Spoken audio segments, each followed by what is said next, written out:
பாபு.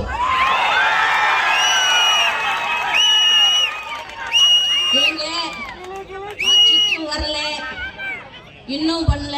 ஆனா தளபதி அவர்கள் படிக்கின்ற குழந்தைகளுக்கு பணமும் பட்டமும் நகையும் நட்டும் கொடுத்து கொண்டிருக்கிறாரே, இதை பற்றி தாங்கள் என்ன நினைக்கிறீர்கள்? பரவாயில்ல, பாராட்டப்பட விஷயம் நீ சொல்லி இருந்தீங்கன்னா நீ பெரிய மனுஷன். ஆனா நீ என்ன சொன்ன, இதெல்லாம் ஒரு பெரிய விஷயம் சொல்ல வந்துட்டீங்க. எதுனா பெரிய விஷயம் இல்ல, நீ கட்சியில இருந்தீங்கன்னா ஆட்சியில இருந்தீங்க, மக்கள் வரி பணத்துல நீ செய்யற, அது பெரிய விஷயம். தன் சுய சம்பாதியத்தில் என் தலைவன் செய்வது உனக்கு சிறிய விஷயமா? சொல்லு, வா கொண்டு கொண்டு போடு மேட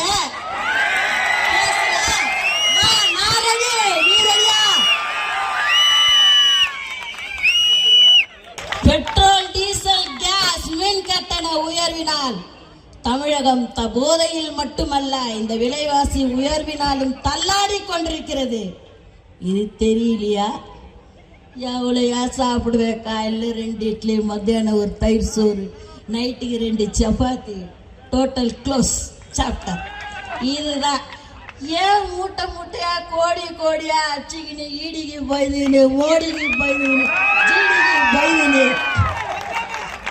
ஓடி ஒழிஞ்சுக்கிறேன். இப்போவும் காலம் கெட்டு போல இருக்கிறதெல்லாம் அள்ளி தாராளமாக கொடு, பேங்க் அக்கௌண்ட்ல போட்டு விடு. 1000 ரூபாய் கொடுக்குறியா? 1000 ரூபாய் கொடுக்குறல, ஒரு அக்கௌண்ட்ல 5 லட்சம் 10 லட்சம் போடா. வீட்டு காசாது, நாங்க கிட்ட காசு, எங்க கிட்ட இந்த கொள்ள அடிச்ச காசு சும்மா நீ ஒண்ணு தர போறது கிடையாது.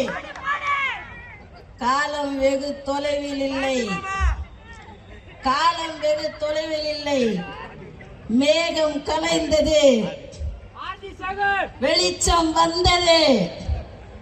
எங்களுடைய தளபதி ஆள போகின்றார் தமிழகத்தை. இந்த நீட்டு நீட்டு நீட்டு நீனு போறானுங்களே, அத கொஞ்சமாவது மடங்கினானுங்களா? யாரு வந்தாலும் நீட்டு, யாரு வந்தாலும் நீட்டு, எங்க போனாலும் நீட்டு.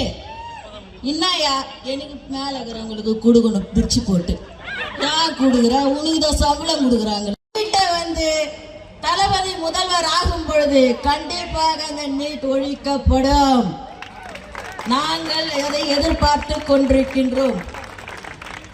காலம் கருதி என்னுடைய உரையை முடித்துக் கொள்ள ஆசைப்படுகிறேன்.